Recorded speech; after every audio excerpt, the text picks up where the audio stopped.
from the university is the research part on the nutritional aspects of prosopis. We do understand from the community that the prosopis plant has several disadvantages, and we do appreciate that. But we are looking at the positive side of prosopis, which is as a source of nutrients for animals. For those who are not familiar with the prosopis plant, the whole name is Prosopis juriflora, and this is a plant that was introduced in this country to manage the dry areas as cover, plant cover.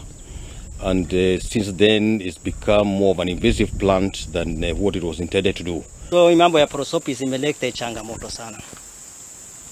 Suluhisho tulishukua resolution ambayo ilichukuliwa ni ya kwamba kama community wamekataa, what else are we going to do? Second, yani objective ni nini?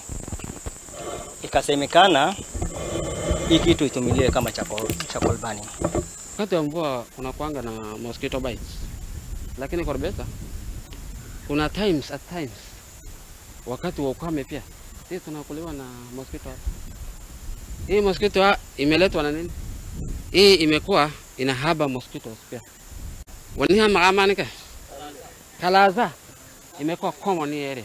Hii kikao ya leo tumekaa kuhusu mkutano kuhusu Mathenge.